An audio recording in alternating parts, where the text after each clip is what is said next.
Quero convidar você a encontrar na sua Bíblia o Evangelho de Mateus, capítulo 16 e o versículo de número 21. A leitura que faremos faz parte de um discurso do Senhor Jesus com os seus discípulos.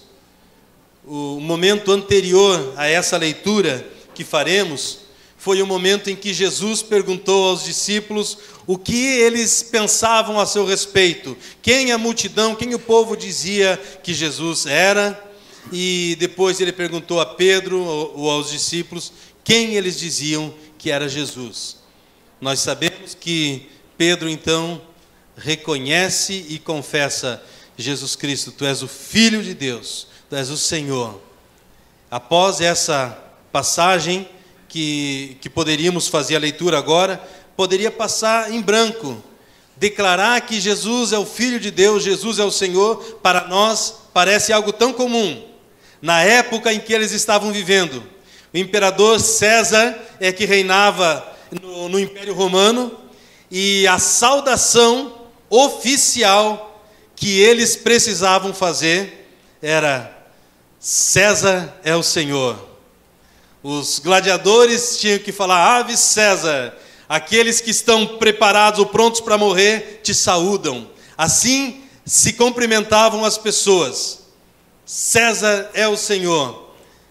E os discípulos do Senhor Jesus, contrapondo essa palavra, essa ordem, eles se cumprimentavam dizendo: Jesus é o Senhor. Vamos falar nesse momento? Jesus é o Senhor. Com convicção, fale: Jesus é o Senhor. Amém? Amém. Diga assim: Jesus Cristo é o meu Senhor e o meu Salvador. Amém. Essa confissão nós podemos fazer. Não podia ser feito naquela época sob pena de prisão ou de serem chicoteados ou mesmo pena de morte. Mas eles ainda assim se cumprimentavam dessa forma: Jesus é o Senhor.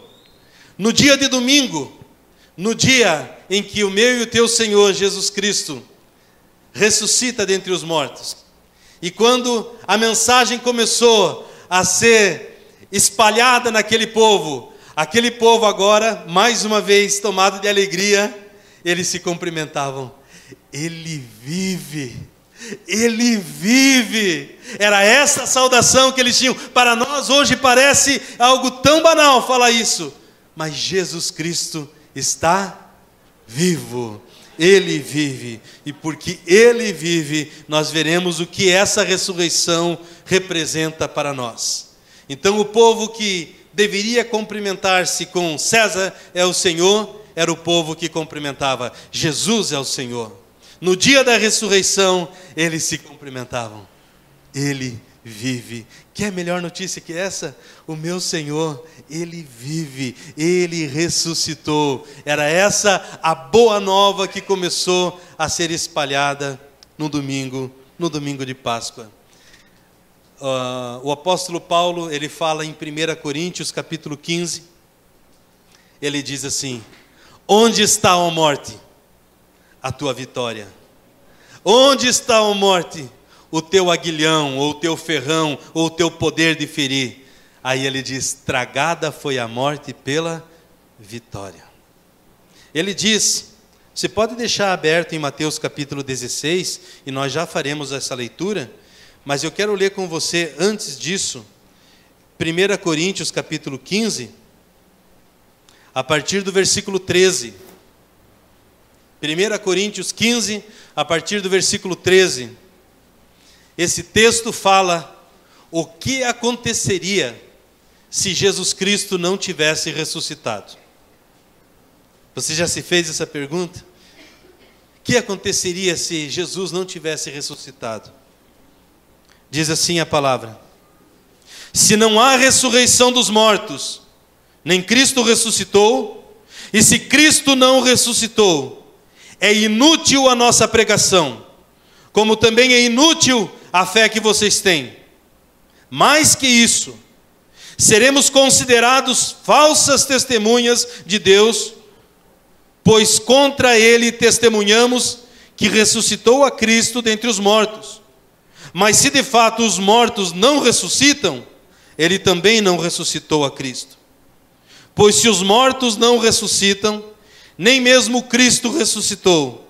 E se Cristo não ressuscitou, inútil é a fé que vocês têm, e ainda estão em seus pecados. Versículo 18. Nesse caso, também os que dormiram em Cristo estão perdidos. Se é somente para esta vida que temos esperança em Cristo, somos de todos os homens os mais dignos de compaixão, diz esse texto. Então, esse texto está falando, se Jesus não tivesse ressuscitado, seríamos dignos de compaixão das demais pessoas que diriam, olha só, creem em Jesus e morreu. Jesus morreu. Se Jesus não tivesse ressuscitado, esta seria a fala da multidão e do povo. E ele disse, aqueles que já tivessem morrido estariam perdidos.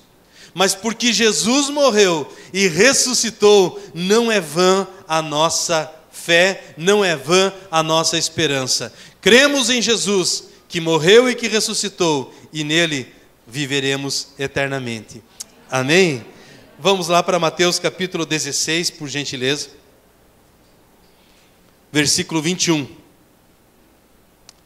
Diz assim a palavra do Senhor.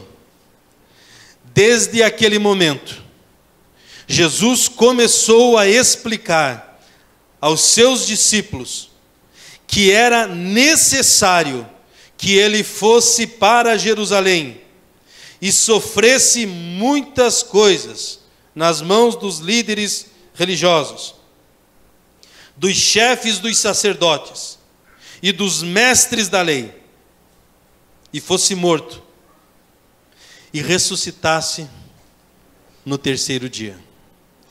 Jesus então deixa claro para os discípulos que era necessário, era preciso que isso acontecesse, em que os religiosos, os doutores da lei, prendessem Jesus, maltratassem Jesus, como nós vimos na encenação tão bem feita pelos nossos adolescentes, e que ele fosse morto, e que ressuscitasse.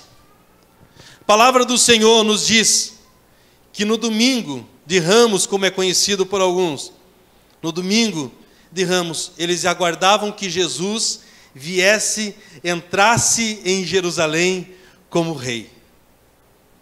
Mas antes de Jesus entrar em Jerusalém como rei, ele precisava entrar em Jerusalém como Salvador. E como Salvador, ele precisava entregar a sua vida em nosso lugar. E foi o que ele fez. E o povo então, os religiosos, por isso nós seguidamente batemos contra a religiosidade. Existem pessoas demasiadamente religiosas, que pensam, que criticam a detalhes, por exemplo, devemos ou não bater palma, devemos ou não louvar ao Senhor desse jeito e aquilo. Religião, a religião desde a época de Jesus se opunha à obra do Senhor, e a Bíblia fala assim, é necessário que o Filho do Homem viesse, ou fosse para Jerusalém, sofresse na mão de religiosos e de doutores da lei, e que fosse crucificado, morresse, mas que ao terceiro dia ele ressuscitaria, como, louvado seja Deus, ele ressuscitou. Então essa foi a mensagem que Jesus começou nesse momento aqui que nós estamos lendo, começou a esclarecer a seus discípulos. Cada vez que Jesus assim falava, havia uma tristeza, ou cada vez que Jesus assim falava, eles não entendiam, ou cada vez que Jesus assim falava, eles pensavam, não, isso não vai acontecer, isso não pode acontecer. Mas Jesus estava afirmando, é necessário que isso acontecesse. E nós veremos hoje qual o efeito da ressurreição de Jesus porque Ele vive, o que isso representa para nós? A primeira coisa que podemos ver que a ressurreição de Jesus representa para nós é que Deus cumpre a sua palavra. Deus cumpre a sua palavra. Amém? Esse texto nos fala sobre isso em Mateus capítulo 17, versículos 22 e 23. Mateus 17, 22 e 23.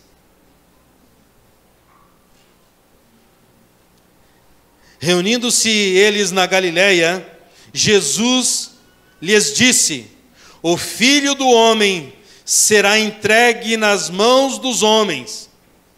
Eles o matarão, e no terceiro dia ele ressuscitará. E os discípulos ficaram cheios de tristeza. Tudo o que aconteceu com Jesus não é obra do acaso. Tudo o que aconteceu com Jesus não pegou o Senhor desprevenido. Mas o que aconteceu com Jesus era o cumprimento da palavra do próprio Senhor. Ele, em cumprimento à palavra do Senhor, entrega a sua própria vida.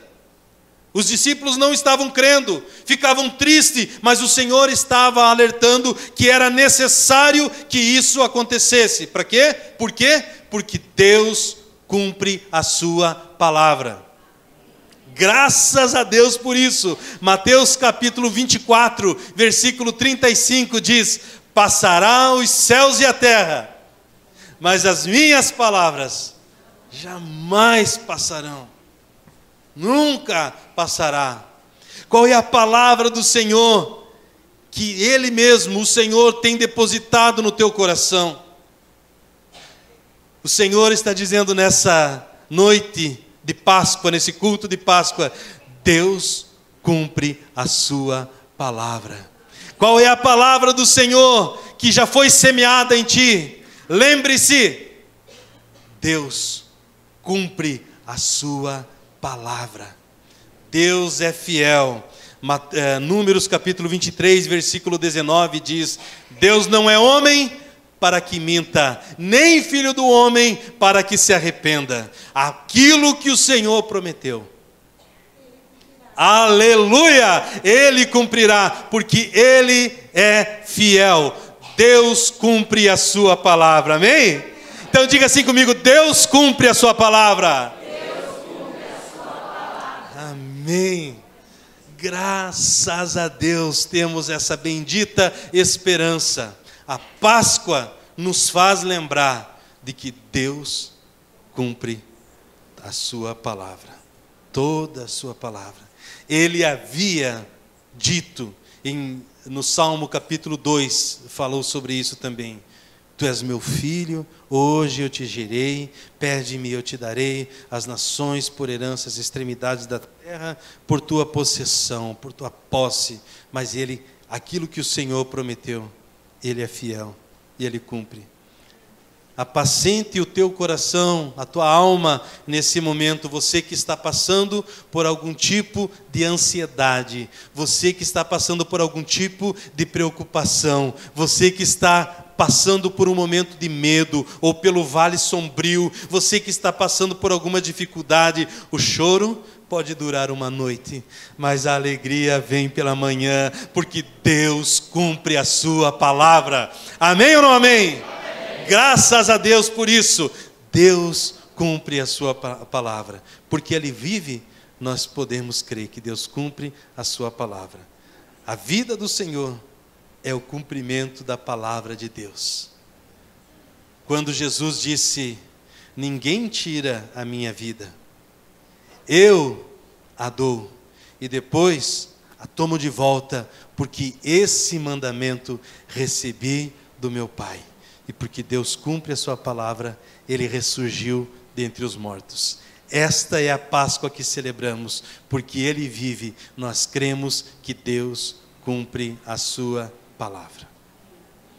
Segundo ponto que podemos ver: porque Ele vive, nós cremos que de fato Jesus é o Filho de Deus. Eu quero que você acompanhe comigo essa leitura que estamos fazendo lá em Romanos agora, capítulo 1. Romanos capítulo 1, versículos 2, 3 e 4.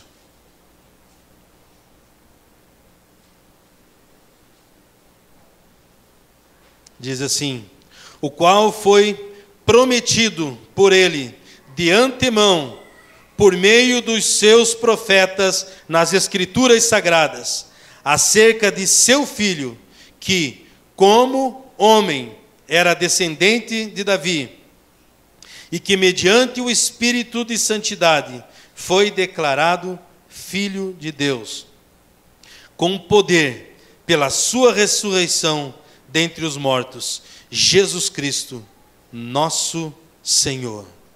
Jesus Cristo, ao vir nessa terra, 100% homem. Jesus Cristo, Filho de Deus, 100% Deus. E esse Jesus, então, testifica que, de fato, Ele é o Filho de Deus. Jesus, ao vir nessa terra, Ele foi aos extremos em toda a sua missão. Tudo que Ele fez, nada foi meia boca. Você sabe que muitas coisas nós fazemos de maneira desleixada, ou fazemos e não damos aquilo que poderíamos dar, não fazemos tudo aquilo que poderíamos fazer. Porém, Jesus não. Ele foi sempre, em tudo, aos extremos. Ele mesmo disse: eu sou o pão da vida. E Jesus, que era o pão da vida, Ele inicia seu ministério fazendo jejum. Vai de um extremo para outro, porque Ele é o Filho de Deus. Jesus disse que Ele era a água da vida, porém, sendo a água da vida, na sua morte, Ele disse: tenho sede. Ele vai de um extremo a outro. Ele diz para mim e para você, que estamos cansados, sobrecarregados: vinde a mim e encontrareis descanso para a vossa alma. Mas Ele mesmo se cansou para nos dar o alívio, porque Jesus, de fato, é o Filho de Deus. Jesus, a palavra do Senhor diz que Ele alimentou multidões, mas Ele mesmo teve fome, porque Ele vive. Cremos que Jesus de fato é o Filho de Deus. Nós vimos na palavra do Senhor que, como homem, Jesus pagou impostos, mesmo sendo Ele o Rei dos Reis, o Senhor dos Senhores. Por quê? Porque Ele vai de um extremo a outro. Por quê? Porque Ele é o Filho de Deus. Ao olharmos para a palavra do Senhor, nós vemos Ele dizendo, ou a palavra do Senhor dizendo, que Jesus chorou, mas a palavra diz que Ele mesmo enxugará dos nossos olhos toda a lágrima. Por quê?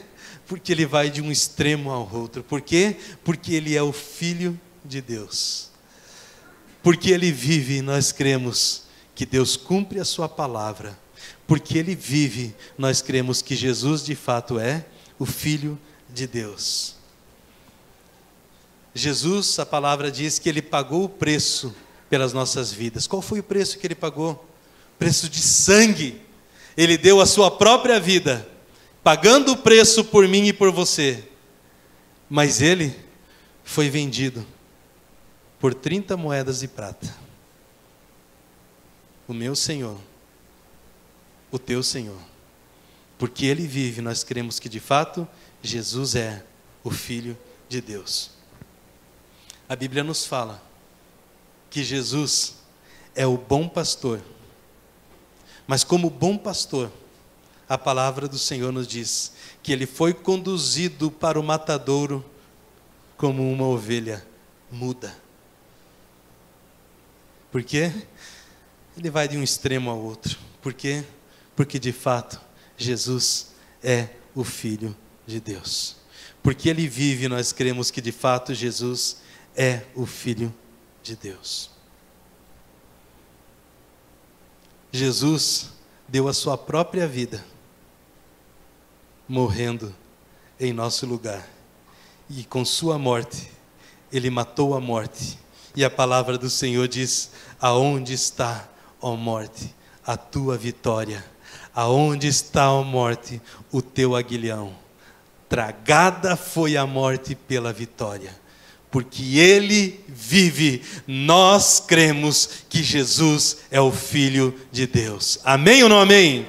Diga assim comigo: porque ele vive, eu sei que Deus cumpre a sua palavra.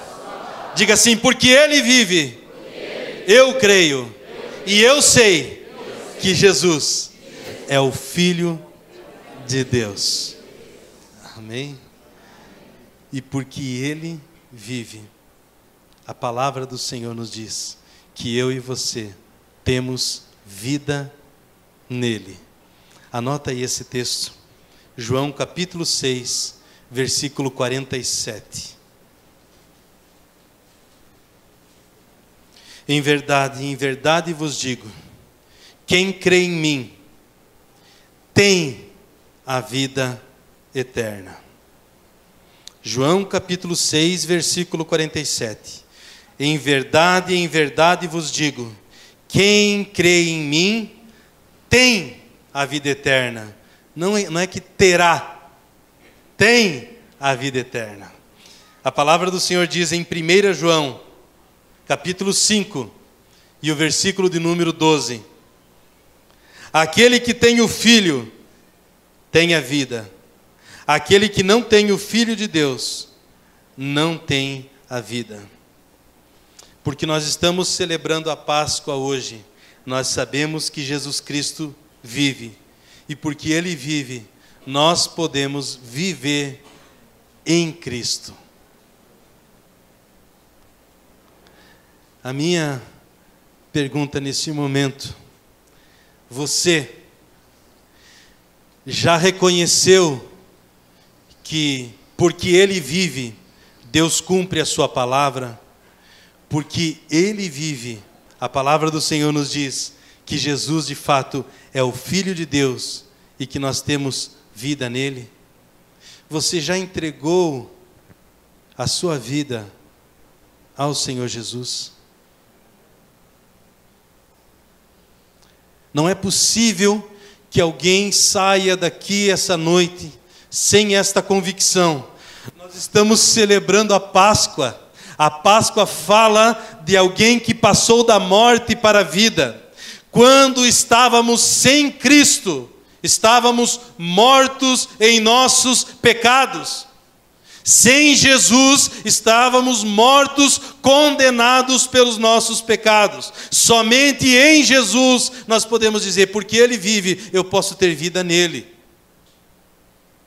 Não é possível que alguém aqui essa noite saia deste lugar sem esta certeza de que tem salvação em Cristo Jesus o Senhor. A Páscoa aconteceu para dizer para mim e para você: há salvação em Jesus, há vida em Jesus, porque Deus é fiel, ele cumpre a sua palavra, e nessa noite pode ser de fato a noite da sua salvação, nessa noite em que celebramos a Páscoa do Senhor. Se você entender essa mensagem e reconhecer, sim, de fato, Jesus Cristo é o Filho de Deus. Sim, de fato, Deus cumpre toda a sua palavra. De fato, em Cristo eu tenho vida, e vida plena, vida em abundância. Eu convido você nesse momento a fazer a sua entrega de vida ao Senhor Jesus. Eu convido você nesse momento a entregar a sua vida a Ele. E eu quero ler uma crônica feita pelo pastor Valmir Vieira, no Jornal Batista de 2001. Enquanto os irmãos se organizam com calma, eu quero ler esta crônica que ele fez. Preste bem atenção.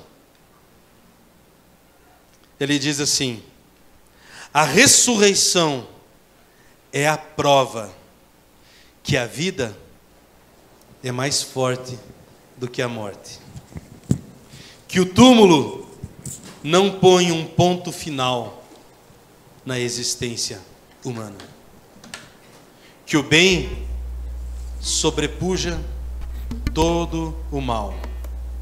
A ressurreição é a prova que a maldade não prevalecerá para sempre. A ressurreição é a prova que o amor é mais resistente do que o ódio. Que o amor sobreviverá a tudo quanto possam fazer com ele. A ressurreição é a prova que a verdadeira esperança não é a última que morre. Ela verdadeiramente não morre. Qualquer tragédia nunca será maior que o poder da graça de Deus. A ressurreição é a prova que não há vida que não possa ser transformada, nem pecado que não possa ser perdoado. A ressurreição é a prova que depois de toda a cruz e sofrimento há sempre uma coroa de glória. Que só podem experimentar as bênçãos da ressurreição os que creem no Cristo vivo. A ressurreição de Cristo nos dá esta certeza, esta segurança, porque Ele vive. Hoje celebramos a Páscoa, porque Ele vive. Nós temos a certeza de que Deus cumpre a sua palavra. Temos a certeza de que podemos nele viver.